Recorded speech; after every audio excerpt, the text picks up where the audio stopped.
بسم اللہ الرحمن الرحیم۔ آج کا ہمارا پروگرام جو ہے محترم جائیہ صاحب کی ایک ویڈیو کلپ جو ہماری نظروں سے گزری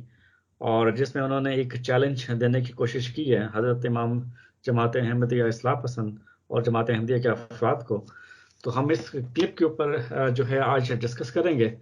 سب سے پہلے جائیہ صاحب نے جب اس کلپ کو شروع کیا تو آپ کہتے ہیں کہ ایک چیلنج دیتے ہوئے کہ جناب محترم جمبا صاحب جو ہیں وہ کلام حضرت مسیح موعود علیہ السلام کے مطابق یہ ثابت نہیں کر سکتے کہ مسلم موعود جو ہے وہ حضرت مسیح موعود علیہ السلام کی جسمانی اولاد میں سے نہیں ہے۔ اب جہاں پر ایک چیز جو بڑی اہم ہے وہ یہ ہے کہ جو جائیہ صاحب جو کہتے ہیں کلام حضرت مسیح موعود، حالانکہ یہ ایک بہت بڑا چیلنج جماعت احمدیہ اصلاح پسند کی طرف سے اور حضرت جمع صاحب علیہ السلام کی طرف سے دیا جا چکا ہے، وہ ہے الہامی کلام حضرت مسیح موعود علیہ السلام۔ اب دیکھیے ان کو اتنی شرم آئی کہ یہ الہام کا لفظ استعمال نہیں کر سکے، کیونکہ انہیں پتا تھا کہ حضرت مسیح علیہ السلام کے الہام اور کلام میں فرق ہوتا ہے۔ اچھا، ہم اس کو ڈسکشن کا باقاعدہ آغاز کرتے ہیں۔ اس میں سب سے پہلے جو بات انہوں نے اٹھائی ایک صاحب نے اسی اسٹریم میں کہ جی وہ کہتے ہیں کہ جمبا صاحب کہتے ہیں کہ صاحب شریعت نبی کی خلافت دائمی نہیں ہو سکتی، یعنی یہ جمبا صاحب کی طرف انہوں نے منسوب کیا ہے۔ آن حضرت صلی اللہ علیہ وسلم کی خلافت 30 سال چلی تھی، تو مجھے یہ سمجھ میں نہیں آتی چوہان صاحب آپ اس میں تھوڑی روشنی ڈالیے گا کہ یہ تو موقف جماعت احمدیہ اصلاح پسند کا نہیں ہے کہ جمبا صاحب یہ فرق کہتے ہیں کہ صاحب شریعت نبی کی خلافت دائمی نہیں ہو سکتی، یہ کہاں سے یہ چیز آئی ہے؟ جی السلام علیکم ورحمۃ اللہ۔ یہ اصل بات یہ ہے کہ اگر آپ یہ سارا جو ڈاکٹر یحییٰ صاحب کا کلپ ہے دیکھیں تو اس میں بہت ہی ایک جھوٹ کا پلندہ ہے، اور یہ بھی ایک بات جو انہوں نے کہی ہے کہ حضرت عبدالغفار جمبا علیہ السلام کا موقف یہ ہے کہ دائمی خلافت کا وعدہ نہیں دیا گیا، حالانکہ یہ بالکل غلط بات ہے، بلکہ اس کے الٹ بات ہے کہ وہ جو لوگ جماعت احمدیہ مرزا مسرور گروپ سے ہیں وہ یہ دعویٰ کرتے ہیں کہ یہ جو مجددین کا سلسلہ ہے یہ دائمی نہیں تھا اور حضرت مسیح موعود علیہ السلام کے اوپر آ کر یہ ختم ہو گیا، اور اس کے بعد پھر ان کی وہ انتخابی خلافت کا آغاز ہوا جس کو یہ کہتے ہیں کہ یہ دائمی ہے۔ اصل بات یہ ہے کہ دائمی خلافت کا یہ جو کانسیپٹ ہے یہ نکلا کہاں سے ہے؟ یہ نکلا ہے ایکچولی آیت استخلاف سے۔ اب دیکھیں جماعت احمدیہ اصلاح پسند کے گروپ کے جو ممبران ہیں وہ عمومی طور پر ہر ایک کو یہ چیلنج دے رہے ہیں جماعت احمدیہ خلافت گروپ کو کہ دیکھیں حضرت مسیح موعود علیہ السلام نے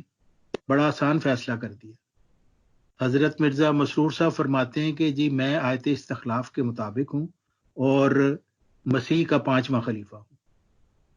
حضرت مسیح موعود علیہ السلام فرماتے ہیں میں آیت استخلاف کے مطابق ہوں جو خلافت اسلامیہ محمدیہ ہے اور جس کا میں 13واں خلیفہ ہوں اور جو قیامت تک جاری ہے، اور یہ سلسلہ مجددین ہے۔ حضرت مسیح موعود علیہ السلام 14ویں صدی کے مجدد تھے اور یہ سلسلہ قیامت تک جاری ہے۔ اب 13ویں کے بعد تو 14ویں کی باری ہے نا، تو یہ جو جماعت احمدیہ خلافت گروپ ہے انہوں نے ایک خلافت کا نیا سلسلہ شروع کر دیا۔ ہم کہتے ہیں وہ حضرت مسیح موعود علیہ السلام کی تعلیم سے دکھائیں، اور دکھانا وہیں سے پڑے گا جو معیار حضرت مسیح موعود علیہ السلام نے مقرر فرمایا ہے۔ یعنی حضرت مسیح موعود علیہ السلام فرماتے ہیں کہ امر خلافت کو ثابت کرنے کے لیے آیت استخلاف ایک دلیل ناطق، ایک شمشیر برہ ہے۔ دلیل ناطق مطلب ایک منہ سے بولتی ہوئی دلیل، اور شمشیر برہ ایک تیز دھار کاٹتی ہوئی تلوار۔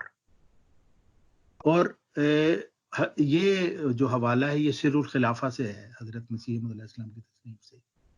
تو ہم یہ کہتے ہیں کہ دیکھیں حضرت مرزا مسرور صاحب کہتے ہیں میں خلیفہ اعلیٰ منہاج نبوت ہوں، حضرت عبدالغفار جمبا علیہ السلام کہہ رہے ہیں میں خلیفہ اعلیٰ منہاج نبوت ہوں۔ تو جب یہ اختلاف پیدا ہو گیا تو اس کا حل تو پھر ہمارے پاس موجود ہے۔ حضرت مسیح موعود علیہ السلام نے فرمایا کہ امر خلافت میں جب اختلاف ہو جائے تو اس کا حل کیا ہے؟ آیت استخلاف۔ تو جب ہم آیت استخلاف کا مطالعہ کرتے ہیں تو پتہ چلتا ہے کہ حضرت مسیح موعود علیہ السلام فرماتے ہیں کہ دائمی روحانی خلافت سلسلہ مجددین ہے، اور وہ ہر مجدد جو ہے وہ ملکوتی قوتوں کے ساتھ آتا ہے جو زمانے کے فساد کو رفع کرنے کے لیے ضروری ہوتی ہیں. تو اس وجہ سے یہ الزام بالکل جھوٹ بے بنیاد ہے کہ حضرت عبدالغفار جنبہ علیہ السلام نے کبھی کہا ہے کہ دائمی روحانی خلافت نہیں وجود، بلکہ وہ صرف 30 سال تک چلی. بلکہ یہ تو حضرت مسیح موعود علیہ السلام نے فرمایا ہے یہ کیسے ہو سکتا ہے کہ 30 سال تک ہی چلی ہو، کیونکہ پھر پہلی صدی سے حضرت عمر بن عبدالعزیز جب آئے تو خلافت علی منہاج نبوت کا دوسرا دور شروع ہو گیا، اور اسی کے 13ویں خلیفہ حضرت مرزا غلام احمد علیہ السلام ہے، اور اس کے 12ویں خلیفہ سید احمد شہید بریلوی تھے، اور اس کے پہلے خلیفہ علی منہاج نبوت حضرت عمر بن عبدالعزیز تھے. اور یہ سلسلہ قیامت تک جاری ہے، اور یہ دائمی روحانی خلافت ہے جو سلسلہ خلافت یہاں پر یہ جو محمد یہاں جو یہ جو کالر تھے پہلے ان کے جائیہ صاحب کے، تو انہوں نے ایک اور نقطہ اٹھانے کی کوشش کی. وہ کہتے ہیں کہ جی جو جماعت احمدیہ اصلاح پسند کا عقیدہ ہے کہ حضرت مسیح موعود علیہ السلام ایک امت نبی ہیں اور امت نبی کے بعد خلافت نہیں ہوتی. پھر اس کے بعد وہ آگے حمامت البشرا کا ایک حوالہ دیتے ہیں کہ مسیح موعود کا کوئی خلیفہ دمشق کی طرف ہجرت کرے گا. تو وہ اس سے کیا ثابت کرنا چاہتے ہیں؟ وہ اسے یہ ثابت کرنا چاہتے ہیں کہ مسیح موعود کی بات خلافت چلے گی اور کسی زمانے میں شاید ان کا کوئی خلیفہ دمشق کی طرف ہجرت کرے. تو یہ بات یہ پوائنٹ وہ ریز کرنا چاہتے ہیں یہاں پر کہ جماعت احمدیہ اصلاح پسند امت نبی کے بعد خلافت نہیں ہوتی. ہم اس طرح پہلے بعد میں بحث کریں گے. پہلے مجھے آپ طارق چوہان صاحب یہ بتائیے کہ جو حمامت البشرا کا جو انہوں نے حوالہ دیا ہے مسیح موعود کا کوئی خلیفہ دمشق کی طرف ہجرت کرے گا، یہ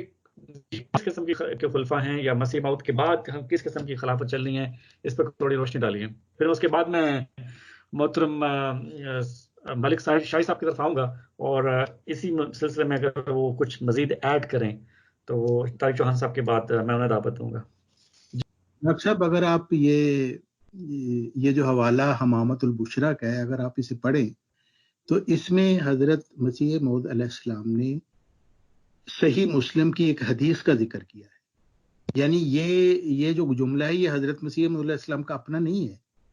بلکہ یہ حضرت مسیح موعود علیہ السلام نے صحیح مسلم کی ایک حدیث کا ذکر کیا ہے جس میں یہ کہا گیا ہے کہ مسیح موعود یا اس کے خلفاء میں سے کوئی دمشق کا سفر کرے گا. تو پہلی بات تو یہ ہے کہ اگر آپ یہ سارا حوالہ اس کے بعد کا پڑھیں 3-4 صفحے پڑھ لیں تو اس میں حضرت مسیح موعود علیہ السلام نے اس کوٹیڈ حدیث میں سے صرف ایک لفظ کا جو ہے اس کے اوپر اپنی خیالات کا اظہار کیا ہے. اس وجہ سے کہ حضرت مسیح موعود علیہ السلام نے عمومی طور پر کہا ہے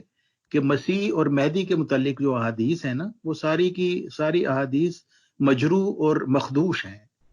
اور اس بات کا ذکر انہوں نے اپنی اس ویڈیو میں بھی کیا. وہ جری اللہ صاحب بھی کہہ رہے تھے کہ حضرت مسیح موعود علیہ السلام نے فرمایا تھا کہ زیادہ تر احادیث مجروح اور مخدوش ہیں. تو اس حدیث کا حضرت مسیح موعود علیہ السلام نے ذکر کیا، اور اس میں پھر انہوں نے اس کا ذکر کیا دمشق کا.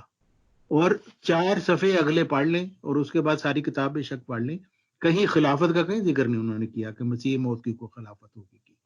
کیونکہ یہ حدیث کے الفاظ ہیں. اور انہوں نے صرف اس کو دمشق کا چونکہ اس میں ذکر ہے، اس کے بعد انہوں نے سارا دمشق کا بتایا کہ اس سے مراد ایک ایسی جگہ تھی جہاں پہ عیسائیت کا فتنہ ہوگا، اور جیسے کہ ہندوستان میں اس وقت عیسائیت کا فتنہ تھا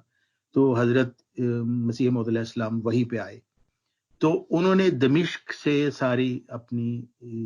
جو ہے اس کی تفصیل بتائی ہے کہ دمشق کا کیوں ذکر کیا گیا، اور خلافت کا کوئی ذکر نہیں انہوں نے کیا، نہ کوئی اس کے متعلق ڈسکشن کی. اچھا، دوسری بات یہ ہے کہ جب خلفائے احمدیت جو ہیں، کیا کسی خلیفہ نے کبھی کہا ہے کہ ہماری خلافت کی بنیاد حمامت البشرا کی اس فکرے پہ ہے؟ کہیں نہیں کہا. خلفائے احمدیت کا کیا کہنا ہے؟ آپ مرزا بشیر الدین محمود صاحب کا بیان پڑھ لیں، اور مرزا طاہر احمد صاحب کا بیان پڑھ لیں، مرزا مسعود صاحب کا بیان پڑھ لیں. ان کا یہ کہنا ہے کہ ہماری جو یہ خلافت ہے جس کو انتخابی خلافت کہا جا سکتا ہے، کیونکہ اس کو ایک انتخابی خلافت کمیٹی چنتی ہے، اللہ تعالیٰ نے اس کو چنتا۔ تو یہ انتخابی خلافت وہ کہتے ہیں یہ آیت استخلاف کے مطابق ہے، یعنی وہ یہ نہیں کہتا کہ ہماری خلافت حمامت البشرا کے اس فکرے کے مطابق ہے، وہ کہتے ہیں ہماری خلافت آیت استخلاف کے مطابق ہے۔ اور جب وہ یہ کہتے ہیں کہ ہماری خلافت آیت استخلاف کے مطابق ہے، تو لازمی بات ہے کہ ہم پھر ان کی خلافت کو آیت استخلاف کی روشنی میں دیکھیں گے، ہم حمامت البشرا کی روشنی میں نہیں دیکھیں گے، کیونکہ یہ تو ان کا دعویٰ ہی نہیں ہے۔ اور پھر میں نے جیسا کہ بیان کیا کہ تفسیر آپ پڑھ لیں تو پھر حضرت مسیح موعود علیہ السلام نے سلسلہ مجددین کو دائمی روحانی خلافت فرمایا۔ بہت شکریہ۔ میں ملک صاحب کی طرف آؤں گا۔ ملک صاحب، دوسری جو چیز زنی صاحب نے جو ریز کی تھی اس ویڈیو کلپ میں، بات تو انہوں نے ٹھیک کہی ہے کہ جماعت احمدیہ اصلاح پسند کا جو موقف ہے کہ حضرت مسیح موعود علیہ السلام ایک امتی نبی ہیں اور امتی نبی کے بعد خلافت نہیں ہوتی۔ اب وہ یہاں پر یہ کہنا چاہتے ہیں کہ وعد اللہ الذین کا وعدہ جو ہے وہ اللہ تعالیٰ نے خلافت کا وعدہ تو حضرت مسیح موعود علیہ السلام کو دیا ہوا ہے، تو جماعت احمدیہ کہتی ہے کہ جی امتی نبی کے بعد خلافت نہیں ہوتی۔ تو اس سلسلے میں آپ تھوڑا روشنی ڈالیے کہ یہ کس قسم کی خلافت، یہ جو وعدہ دیا گیا یہ کس کو دیا گیا ہے، اور اس وعدے کے تحت کون سی خلافت ہے جو جاری و ساری ہے؟ جی ملک صاحب۔ جی السلام علیکم رحمۃ اللہ۔ جی اصل میں جو ہم اگر آیت استخلاف کی جو تفسیر دیکھتے ہیں تو اس میں جو حضرت مسیح موعود علیہ السلام نے پہلی بات لکھی ہے اس میں حضور نے یہ فرمایا ہے کہ یہ جو ان لوگوں کے لیے جو نیک لوگ نیک عمال کریں گے ان کو یہ خدا تعالیٰ نے خوشخبری دی ہے کہ زمین پر خدا تعالیٰ ان کو رسول مقبول کے خلیفہ مقرر کرے گا۔ تو یہ چونکہ آیت استخلاف جو ہے یہ نبی پاک صلی اللہ علیہ وآلہ وسلم پہ جو ہے اس کا نزول ہوا ہے، اور یہ وعدہ بھی جو ہے یہ حضرت مسیح موعود علیہ الصلوۃ والسلام کے ساتھ نہیں کیا گیا، یہ حضرت محمد مصطفیٰ صلی اللہ علیہ وآلہ وسلم کے ساتھ کیا گیا ہے۔ تو اس لیے اور قرآن کریم بھی حضرت نبی پاک صلی اللہ علیہ وسلم پہ ہی نازل ہوا تھا، تو اور قیامت تک قرآن کریم جو ہے اس کا مدت اور اس کا ٹائم اور اس کی جو ہے وہ یہ قیامت تک تعلیمات ہیں اور اس کو کوئی منسوخ نہیں کر سکتا۔ تو اس لیے لامحالہ حضرت مسیح موعود علیہ السلام بھی جو ہیں وہ اس چیز کی تائید بیان کر رہے ہیں کہ جو خلفاء آئیں گے وہ محمد مصطفیٰ صلی اللہ علیہ وآلہ وسلم کے خلفاء ہوں گے، نہ کہ وہ کسی مسیح کے خلفاء ہوں گے۔ اور دوسری بات یہ ہے کہ حضرت مسیح موعود علیہ السلام خود جو ہے وہ آیت استخلاف میں اور یہ بات ثابت کر چکے ہیں بارہا کہ وہ جو ہیں وہ نبی پاک صلی اللہ علیہ وسلم کے خلیفہ ہیں اور خاتم الخلفاء ہیں، اور جیسے نبی پاک صلی اللہ علیہ وسلم خاتم النبیین ہیں اس طرح حضرت مسیح موعود علیہ السلام حضرت مرزا صاحب جو ہیں ان کو خاتم الخلفاء کا خطاب دیا گیا ہے کہ ان کے بعد جو خلیفہ آئیں گے وہ آپ کی ہی غلامی میں آئیں گے، اور اسی طرح ہی یہ سلسلہ قیامت تک جاری و ساری ہے اور یہ کبھی رک نہیں سکتا۔ حضرت مسیح موعود علیہ السلام فرماتے ہیں کہ ہمارا خدا جو ہے وہ کیسے ہو سکتا ہے کہ ایک بندے سے وعدہ کرے کہ میں تجھے جو ہے وہ مطلب انہوں نے ایک مثال دی ہے کہ اگر وہ کہیں کسی کوئی بندہ اگر کہے کہ میں کسی اندھے کو یا کسی بندے کو جو ہے وہ دلی تک چھوڑ دوں گا اور آدھے رستے میں آ کے اس کو کہے کہ نہیں بس اب میں تمہارے اس سے آگے لے کے نہیں جا سکتا، تو یہ جو بات ہے یہ ایک بندے کے لیے بھی نامناسب ہوگی۔ تو ہمارا خدا کیسے کہہ سکتا ہے کہ وہ خدا تعالیٰ جو ہے وہ اپنے نبی سب سے پیارے نبی حضرت محمد مصطفیٰ صلی اللہ علیہ وسلم کے ساتھ یہ وعدہ کرے کہ میں تیری جو ہیں وہ خلفاء جو ہیں وہ قیامت تک بھیجوں گا اور وہ مجددین کی شکل میں آئیں گے، اور درمیان میں آ کے تو وہ نبی پاک صلی اللہ علیہ وسلم کے خلفاء کا سلسلہ ختم کر دیا جائے اور پھر وہ آگے خلافت مسیح کی شروع ہو جائے۔ تو یہ تو ویسے بھی نبی پاک صلی اللہ علیہ وسلم کی توہین ثابت ہوتی ہے کہ نبی پاک صلی اللہ علیہ وسلم کے خلفاء جو ہیں وہ تو صرف 30 سال تک آئے، اور 30 سال کے بعد جو وہ ان کا خلفاء کا سلسلہ خلیفہ راشدین تھے وہ ختم ہو گیا،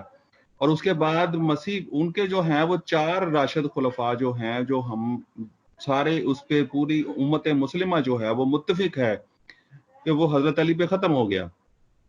تو اب یہ کیا نبی پاک صلی اللہ علیہ وسلم کی توہین نہیں ہوتی کہ اگر ہم ان کو کہیں کہ جی آپ کے خلیفہ تو 4 آئے اور 30 سال میں وہ سارا سلسلہ ختم ہو گیا، اور جو اب حضرت مسیح موعود علیہ السلام جو ایک ذلی نبی ہیں اور جو خود خلیفہ ہیں اور مجدد ہیں، ان کا خلافت جو ہے وہ قیامت تک چلے گی، تو یہ تو ہم نبی پاک صلی اللہ علیہ وسلم کی نعوذ باللہ بہت زیادہ بڑی توہین کر رہے ہیں، اس کے توہین کے مرتکب ہو رہے ہیں۔